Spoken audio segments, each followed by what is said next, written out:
Bem, gente, hoje eu estou aqui com meu avô, Marcelo. Ele vai aqui se apresentar para vocês.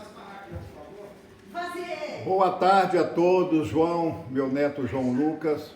Meu nome é Marcelo Miranda Guimarães e sou casado, sou engenheiro mecânico industrial formado pelo Cefet. Trabalhei a minha vida toda numa siderurgia alemã, morando na Alemanha, fazendo vários cursos de pós-graduação e de mestrado também. E eu me coloco à disposição do meu neto agora para as perguntas nessa curta entrevista. Lembrando que eu tenho 4 filhos e 6 netos. Bom, paralelamente à minha profissão e à minha carreira profissional de engenheiro numa multinacional alemã, eu também tive outros projetos interessantes.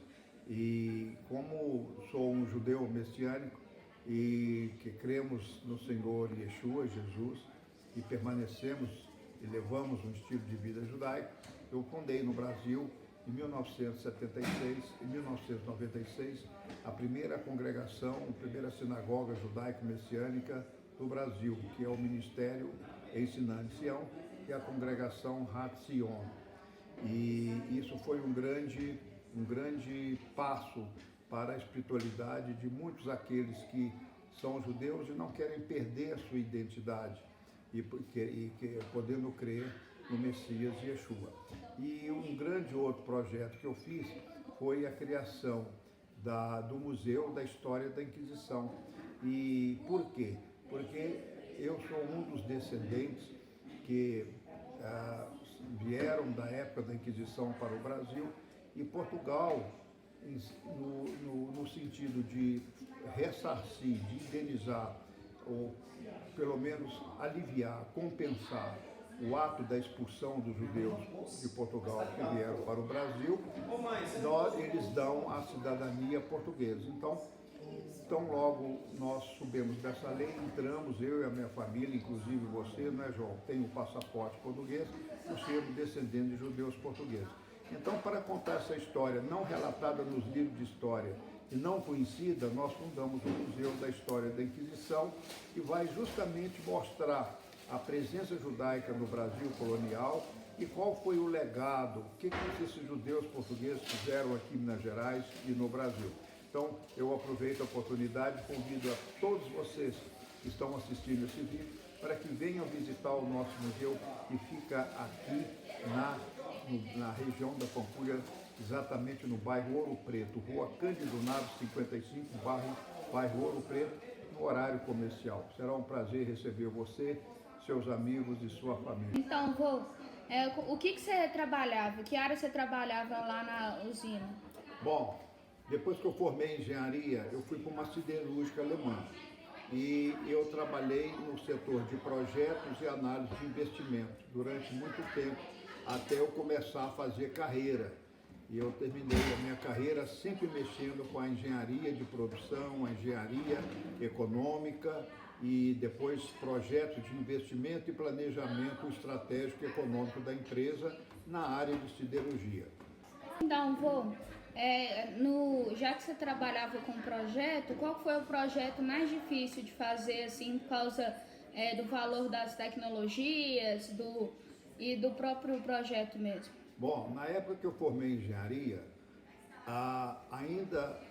antes de terminar o meu curso, não existia calculadora com funções exponenciais e logarítmicas, etc. Existia só calculadora simples e a gente usava uma coisa chamada régua de cálculo. Era muito difícil, João, porque a gente ia calcular seno, cosseno, tangente, funções trigonométricas, logarítmicas, tudo através de ábacos de tabelas. Quando eu formei, apareceu uma máquina chamada Texas 51A, que já tinha a função y elevado a x. Então aquilo foi uma revolução dentro da engenharia. Aí nós podíamos começar a fazer os nossos projetos com uma calculadora de primeiro mundo, vamos falar assim. Mas logo depois, quando eu comecei a fazer o meu projeto maior foi a construção de um alto forno para a produção de ferro gusa e depois um laminador de barras de aço. E esse projeto exigiu muitos cálculos. Aí sim apareceu logo no início da minha carreira, uma máquina, era da marca Sharp, que era com cartões magnéticos programáveis. Mas o cartão, João, magnético, só aguentava 32 steps. Steps são etapas de programação. E então a gente tinha que, para um projeto desse, a gente chegava a gastar 50, 100, 200, 300, 500 cartõezinhos, porque o cartão magnético dava muito pouco cálculo.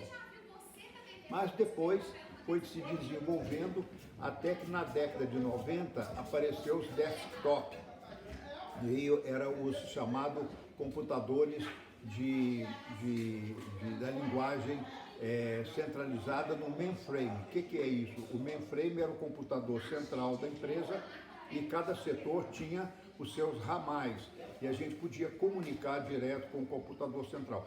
Isso foi uma tecnologia revolucionária na empresa. Imagina você, toda a empresa era manual, todas as formas de escrituras, de escrituração, registros de dados, e de repente aparecem as funções programadas dentro de um computador central e a gente podia fazer essa conexão através do computador. Aí saiu, na década de 90, quando saiu os monitores de computadores que já aceitava a linguagem Excel, aceitava programação, já aceitava outros sistemas. Isso facilitou muito nosso desenvolvimento de projeto. Então, já que o senhor teve 4 filhos e você ficou muito tempo da sua vida na Alemanha, qual que eram as tecnologias que você costumava ver lá, que você trazia para os seus filhos e os brinquedos que você trazia para eles? Olha, quando eu comecei a ir à Alemanha, na Alemanha se achava alguns jogos eletrônicos. Você vai achar até graça. Um deles, por exemplo, era ping-pong.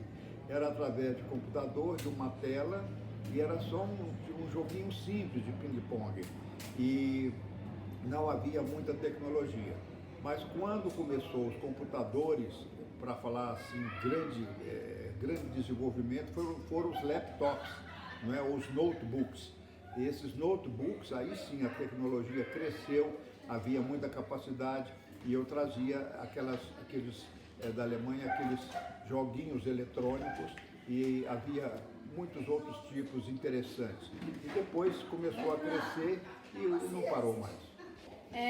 Ivo, fala pra gente aí uma história que aconteceu quando você estava lá na Alemanha, uma história engraçada.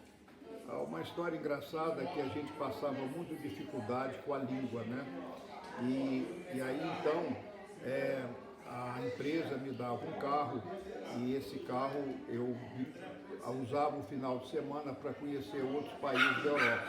E quando eu cheguei num domingo de manhã, eu ia fazer um passeio para a Holanda e aí eu estava no meu apartamento e fui pegar o jornal embaixo. Era inverno, estava temperatura nevando, muito frio, e o brasileiro usa pijamas curtos, né, manga curta. E aí eu abri a porta do prédio para pegar o jornal no escaninho que ficava na rua, a caixinha de correio, e eu saí. Quando eu saí, a porta fechou. A porta do prédio fechou automaticamente e a chave estava lá dentro. E eu de pijama de manga curta, com 0 graus, caindo neve, morrendo de frio. E eu comecei a bater e no meu prédio era só eu que morava, porque era um prédio comercial, não é? Era mais comercial do que pessoas físicas. E aí eu comecei a bater campainha nos vizinhos e falava que eu tinha um problema. E aí as pessoas respondiam, todo mundo tem problema, mas eu queria falar, eu não conseguia falar em alemão ainda bom, que eu saí do prédio e a porta fechou e eu estava sem a minha chave, né? Até que uma senhora me entendeu, o meu alemão na época, era a primeira vez, eu ainda falava muito mal alemão, e aí a mulher foi e chamou um chaveiro para mim. Aí esse chaveiro foi, abriu o meu apartamento e me cobrou naquela época 100 marcos, e era um dinheiro muito grande, né? Então eu tive que passar um aperto financeiro, porque eu vivia de diária, e esse valor era mais de 4, 5 diárias que eu paguei de uma vez. Esse foi um caso engraçado, por não dominar a língua e não saber É uma tecnologia, né, da porta fechar sozinha automaticamente, então já havia aquilo naquela época. Esse é um caso que ficou na minha memória, mas tem outros casos também. O importante é dizer que agora nós estamos na fase da inteligência artificial e entramos num patamar, João, que agora não tem fim. E por um lado vai ser muito bom, mas por outro lado eu tenho um pouquinho de receio, porque a geração sua, a geração que vem, eles vão ficar super acostumados com tecnologia de ponta, não é? Com a inteligência artificial, mas não pode perder a sensibilidade, não pode perder o relacionamento humano. Então nem tudo pode ser virtual. Nós temos que ter a necessidade de conversar, de relacionar, de abraçar, de chorar, de rir, quer dizer, então o nosso relacionamento afetivo e também espiritual, né? Não pode ser tudo substituído para tecnologia. Então, se tecnologia cresce por um lado, deve por outro lado crescer também a nossa espiritualidade e a nossa fé. Ok?